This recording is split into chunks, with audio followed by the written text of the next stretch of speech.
세금 인상분을 제품 가격에 반영하기 위한 조치라고 밝혔는데요. 앞으로 거리두기가 완화된다면 수혜가 예상됩니다. 기관들이 5월 중순부터 계속 순매수 중입니다. 매출액은 2조 2,700억에 실적과 함께 충분히 상승 가능성이 있다고 생각됩니다. 안녕하세요. 성공투자의 길라잡이 주프로입니다. 연준인지 기상청인지 모를 정도로 매일매일 연준의 인터뷰가 뉴스를 장식하고 있습니다. 또다시 연준에서 인플레는 일시적이고 물가는 수급 불균형이 해소되면 안정될 거라고 말했는데요. 그래서 증시가 다시 반등하려는 움직임을 보이고 있습니다. 차트를 보면 알겠지만 하락하지 않겠다는 의지가 강하게 느껴지는데요. S&P 500 지수를 보면 올해 1월 말에도 조정받으니까 올려버리고 3월 초랑 3월 말에도 조정받으니까 올렸습니다. 이번에도 그러고 있는 것 같습니다. 하지만 더 올리고 싶어도 모멘텀이 부족하기 때문에 전고점에서 밀리고 있는 상황입니다.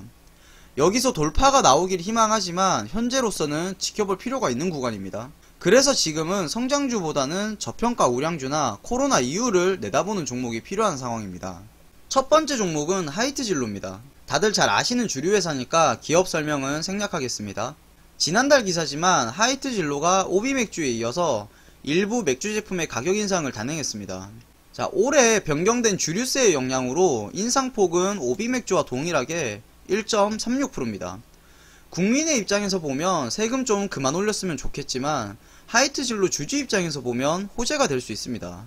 기사에 따르면 지난 3월부터 맥주에 부과되는 주세가 0.5% 인상되면서 발생한 세금 인상분을 제품 가격에 반영하기 위한 조치라고 밝혔는데요. 다만 가정용 판매가 많은 캔 제품이랑 일반 식당용 500ml는 가격을 동결하기로 했습니다. 그리고 하이트 진로가 출시한 과일 소주가 해외에서 돌풍을 일으키고 있는데요. 그래서 미국, 중국, 동남아 등지로의 해외 시장 공략에도 박차를 가하고 있습니다. 국내 시장에서는 진로와 테라를 앞세워서 소맥 시장 1위를 공략하고 있고요.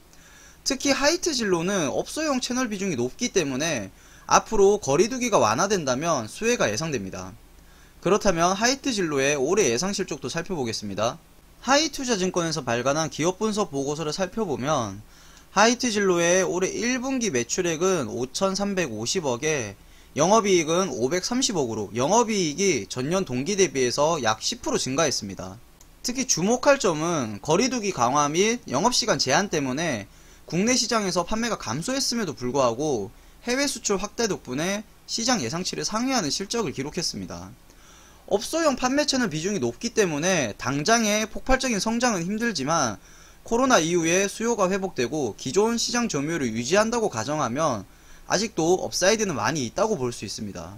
이런 가정을 토대로 하이트 진로의 올해 실적을 추정해보면 매출액은 2조 2,700억에 영업이익은 약 2천억으로 영업이익률이 9%에 달할 것으로 예상됩니다. 이제 차트를 살펴보면 일봉상으로 작년 12월부터 계속 박스권에서 횡보 중입니다. 올라갈 듯 안 올라가는 종목인데요. 하지만 작년 코로나 이후에도 상승할 때는 큰 폭으로 상승하는 만큼 관심을 두고 볼 필요가 있습니다. 현재 일봉상으로 34,000원 구간을 저점으로 잡았다고 생각되는데요. 5월 초부터 다시 상승 추세로 올려주면서 위로 올라갈 준비를 하는 모습으로 보입니다.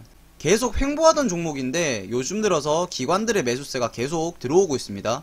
하이트 진로 수급을 보시면 5월 중순부터 기관들의 매수세가 다시 들어오기 시작했습니다. 5월 17일에 60억이 유입된 이후로 계속 순매수 중인데요. 아마도 거리두기 완화가 시작된다면 술집부터 풀릴 테고 실적에도 긍정적인 영향이 있을 것으로 생각하는 것 같습니다. 주봉상으로도 아직 횡보 중인 모습을 볼 수 있는데 올해 초에 비해서 등락폭이 줄어들고 있습니다. 3월달에 상승한 이후로 다시 저점을 잡아주고 있습니다. 현재 매물대를 소화한 이후에 올라갈 수 있을 것으로 보입니다. 월봉으로 보면 작년에 급등이 나오고 눌림목 구간일 때 많은 사람들이 팔고 나갔을 확률이 높습니다. 그리고 올해 초에 거래량이 들어왔을 때 새로운 사람들이 들어왔을 가능성이 높습니다. 그래서 주가가 다시 시작하는 상황으로 보입니다. 이제 상승으로 올릴 준비를 하고 있고 기관과 외국인의 매수세에 힘입어서 충분히 매집 후에 상승 가능성이 있다고 보입니다.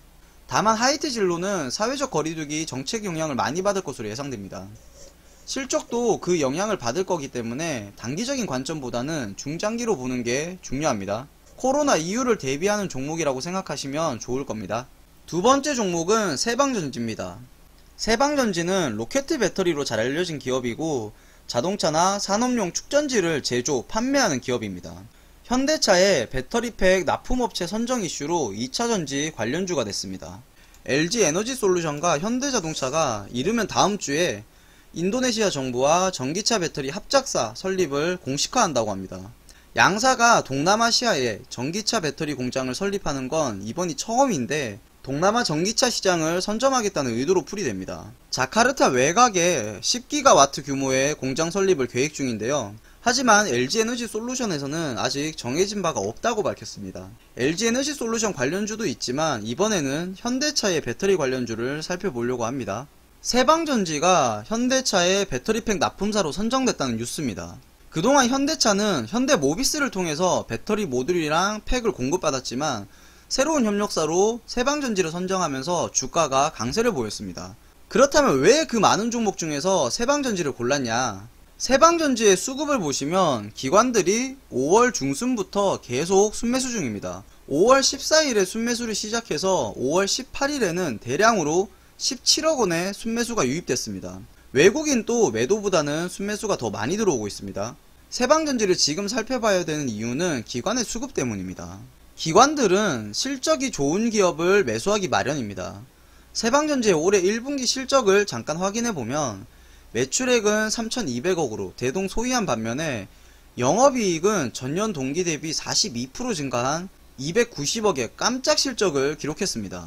세방전지의 일봉 차트를 살펴보면 4월 13일에 주가, 거래량이 동반급등 나온 이후로 횡보하다가 내려온 모습을 보였습니다. 그리고 나서 8만원대의 지지라인과 98,000원대 저항라인에서 횡보 중입니다. 여기서 다시 반등하면서 저항라인을 돌파하면 좋은 성과가 나올 수 있을 것으로 보입니다. 세방전지는 시장이 하락했을 때도 상승 추세로 돌려줬기 때문에 실적과 함께 충분히 상승 가능성이 있다고 생각됩니다. 주봉상으로는 작년 11월부터 올해 초까지 계속해서 상승만 했습니다. 약 3만원부터 최고가 14만원까지 약 4배 이상 올랐는데요. 그리고 나서 하락 조정을 거쳤습니다. 4월부터 저점을 잡아주면서 일본과 마찬가지로 옆으로 횡보하는 모습입니다. 다만 세방전지는 월봉에서 보는 것처럼 바닥에 있는 종목은 아닙니다. 지금은 작년부터 급등하고 나서 1월 이후로 기간 조정을 거치고 있는 것 같은데요. 건강한 기간 조정이라면 실적 성장과 더불어서 주가에도 긍정적인 영향을 미칠 것으로 보입니다. 하지만 2차전지는 증시의 하락을 따라서 같이 하락할 수도 있습니다. 세방전지는 증시 상황을 같이 보면서 주의할 필요가 있습니다. 지금은 열심히 매매할 때가 아닙니다. 증시가 연준의 말 한마디에 변동폭이 심하기 때문입니다. 더 중요한 건 이런 증시는 건강하다고 보기 어렵습니다. 기업의 실적과 성장성으로 움직이지 못하고 연준에 의해서 움직이는 증시는 체력이 떨어질 수밖에 없습니다. 예전에 트럼프의 말 한마디에 급등락을 반복했던 증시가 떠오릅니다. 다들 하루 이틀 증시 상황에 연연해하지 마시고 미래를 봤으면 좋겠습니다.